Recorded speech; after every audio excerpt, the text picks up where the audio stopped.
பிரியமானவர்களே, ஆண்டவராகிய இயேசு கிறிஸ்துவின் நாமத்தினாலே உங்கள் யாவரையும் அன்போடு கூட நான் வாழ்த்துகிறேன்.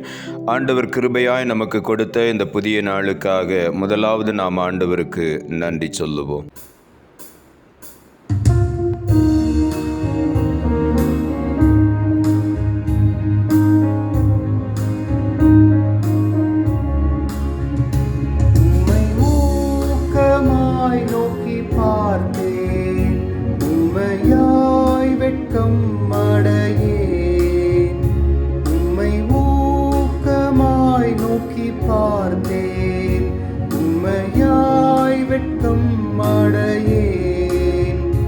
தமது முக பிரகாசம் தினமும் என்னில் வீசிடுதே. தமது முக பிரகாசம் தினமும் என்னில் வீசிடுதே. திருப்பாதம் நம்பி வந்தேன், கிருபை நிறை இயேசுவே.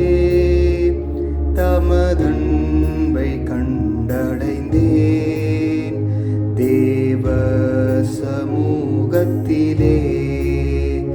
தமதன்பை கண்டடைந்தேன் தேவ சமூகத்திலே.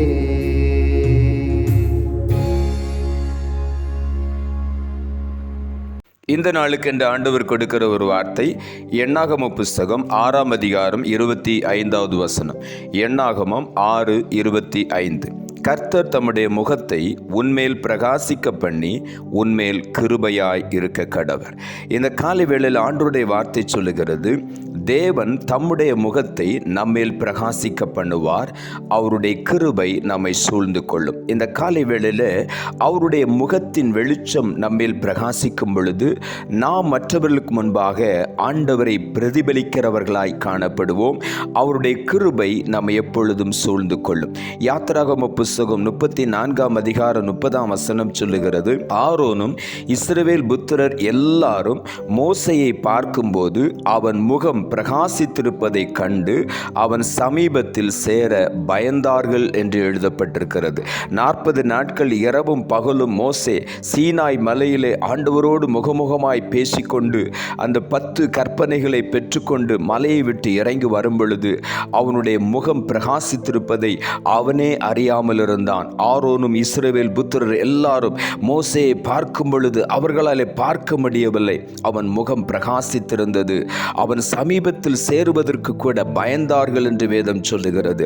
ஆண்டவரோடு கூட நாம் நேரம் செலவிட நம்மை ஆண்டவர் பிரகாசிக்க பண்ணுகிற தேவனாயிருக்கிறார். நம்முடைய முகம் பிரகாசமாய் மாறுகிறது. ஆகவே ஆண்டவரோடு நேரத்தை செலவிடுவோம். வேதத்தை தியானிப்பதிலே, ஜெபிப்பதிலே, ஆண்டவரை துதிப்பதிலே, ஆராதிப்பதிலே எவ்வளவு நேரத்தை நாம் தேவ சமூகத்தில் செலவிடுகிறோமோ அந்த அளவுக்கு நம்முடைய வாழ்க்கையை பிரகாசிக்க பண்ணுவார். நம்முடைய முகத்திலிருந்து தேவனுடைய வெளிச்சம் புறப்பட்டு வரும். அநேகர் அதை கண்டு அந்த வெளிச்சத்தின் இடத்தில் வருவார்கள். சங்கீதங்களின் புஸ்தகம் 67ஆம் அதிகாரம் 2ஆம் வசனம் சொல்லுகிறது, தேவரீர் எங்களுக்கு இறங்கி எங்களை ஆசீர்வதித்து உம்முடைய முகத்தை எங்கள் மேல் பிரகாசிக்க பண்ணும் என்று இங்கே தாவீது எழுதுகிறார்.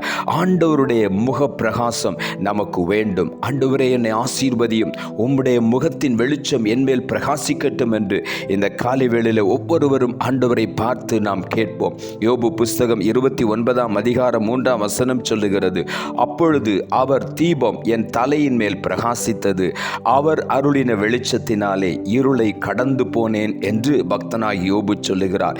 அவருடைய தீபம் என் தலையின் மேல் பிரகாசித்தது என்று சொல்லுகிறார்.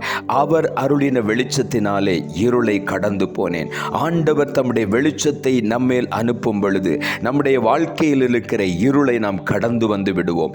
இருள் நம்மை விட்டு விலகி ஓடிவிடும். அவருடைய வசனமே வெளிச்சமாய் இருக்கிறது. ஆகவே எவ்வளவு தூரம் அவருடைய வார்த்தையின் மேல் தாகமாய் இருந்து இரவும் பகலும் அதை கருத்தாய் தியானிக்கும் பொழுது, அவரோடு பேசும் பொழுது அவருடைய முகத்தின் வெளிச்சம் நம்மேலே பிரகாசிக்கிறது. 2 கொரிந்தியரின் புஸ்தகம் 4ஆம் அதிகாரம் 6ஆம் வசனம் சொல்லுகிறது, இருளிலிருந்து வெளிச்சத்தை பிரகாசிக்க சொன்ன தேவன் இயேசு கிறிஸ்துவின் முகத்தில் உள்ள தமது மகிமையின் அறிவாகிய ஒளியை தோன்ற பண்ணும் பொருட்டாக எங்கள் எங்கள் இருதயங்களிலே பிரகாசித்தார் என்று கொரிந்தியருக்கு அப்போஸ்தலனாகிய பவுல் எழுதுகிறார். இருதயங்களிலே பிரகாசிக்கிற ஒளி ஆண்டவராகிய இயேசுவின் வார்த்தை. இருளிலிருந்து வெளிச்சத்தை பிரகாசிக்க சொன்ன தேவன் என்று எழுதப்பட்டிருக்கிறது. இயேசு கிறிஸ்துவின் முகத்தில் உள்ள தமது மகிமையின் அறிவாகிய ஒளி, மகிமையின் அறிவாகிய ஒளியை தோன்ற பண்ணும் பொருட்டாக எங்கள் இருதயங்களிலே பிரகாசித்தார். இந்த காலை வேளையில் நம்முடைய இருதயத்தில் வெளிச்சம் பிரவேசிக்க வேண்டுமானால், பிரகாசிக்க வேண்டுமானால், அவருடைய முகத்தில் உள்ள மகிமையின் அறிவாகிய ஒளி நமக்குள்ளே தோன்ற வேண்டும். அதற்காகத்தான் நம்முடைய இருதயங்களிலே ஆண்டவர் பிரகாசிக்கிறார். இந்த காலை வேளையில் நாம் சோர்ந்து போக வேண்டாம், நாம் துக்க முகத்தோடு இருக்க வேண்டாம். ஆண்டவர் நம்முடைய துக்கத்தை சந்தோஷமாய் மாற்றிவிட்டார். நம்முடைய துக்கங்கள் பாடுகளை சிலுவையில் சுமந்து விட்டார். இந்த காலை வேளையில் அவருடைய முகத்தில் உள்ள மகிமையின் அறிவாகிய ஒளி நம்முடைய இருதயத்திலே பிரகாசிக்க வேண்டும். அவரை நோக்கி நாம் பார்க்க போகிறோம். அவருடைய வார்த்தைக்கு முக்கியத்துவம் கொடுக்கும் பொழுது, அவரோடு நேரம் செலவிடும் பொழுது நம்முடைய வாழ்க்கை பிரகாசிக்கும். ஏசாயா 60:19 சொல்லுகிறது, இனி சூரியன் உனக்கு பகலிலே வெளிச்சமாயிராமலும் சந்திரன் வெளிச்சத்தினால் உனக்கு பிரகாசியாமலும் கர்த்தர் உனக்கு நித்திய வெளிச்சமும் உன் தேவன் உனக்கு மகிமையுமாய் இருப்பார் என்று இங்கே எழுதப்பட்டிருக்கிறது. இந்த காலை வேளையிலே சூரிய வெளிச்சம் அல்ல, பகலிலே சூரியன் கொடுக்கிற வெளிச்சத்தை காட்டிலும், இரவிலே சந்திரன் தருகிற வெளிச்சத்தை காட்டிலும் கர்த்தர் நமக்காக நித்திய வெளிச்சமாய் நம்மோடு கூட இருந்து அவருடைய மகிமையினால் நம்மை மூடி நம்மை பிரகாசிக்க பண்ணுவார். நாம் செய்ய வேண்டிய ஒரே ஒரு காரியம், அவருடைய சமூகத்திலே காத்திருக்கும் பொழுது, மோசேயை போல ஆண்டவரோடு முகமுகமாய் வார்த்தையின் மூலமாய் பேசும் பொழுது, அவருடைய வார்த்தையை தியானிக்க தியானிக்க நம்முடைய உள்ளம் பிரகாசிக்கிறது, நம்முடைய முகம் பிரகாசிக்கிறது. அந்த வெளிச்சத்தினத்திற்கு அநேக ஜனங்கள் ஓடி வருவார்கள். ஆகவே இந்த காலை வேளையில் நாம் சோர்ந்து போகாதபடி ஆண்டவருடைய சமூகத்திலே காத்திருப்போம். கர்த்தருக்கு காத்திருக்கிறவர்கள் ஒரு நாள் வெட்கப்பட்டு போக மாட்டார்கள். புதிய வெளிச்சத்தை ஒவ்வொரு நாளும் பெற்றுக்கொள்வோம். கர்த்தர் நம்மை ஆசீர்வதிப்பார். நாம் ஜெபிப்போம்.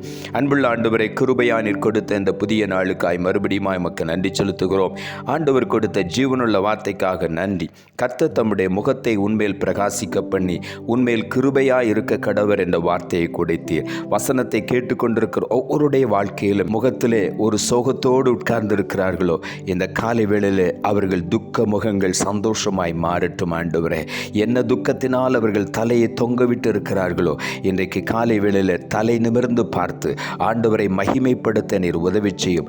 ஒவ்வொருவரும் ஆண்டவருடைய சமூகத்தில் வசனத்தின் மேல் தாகமுள்ளவர்களாய் வசனத்தை தியானித்து தியானித்து ஆண்டவரோடு பேசி ஜெபித்து துதித்து மகிமைப்படுத்தி அந்த முக பிரகாசத்தை பெற்றுக்கொள்ள நீர் உதவி செய்யும். ஒவ்வொருவரும் ஆண்டவருக்காக பிரகாசிக்க ஜொலிக்க நீர் உதவி செய்யும். தாழ்த்தி உம்முடைய கரத்தில் ஒப்பு கொடுக்கிறோம். இரட்சகர் இயேசுவின் நாமத்தில் ஜெபிக்கிறோம் நல்ல பிதாவே, ஆமென்.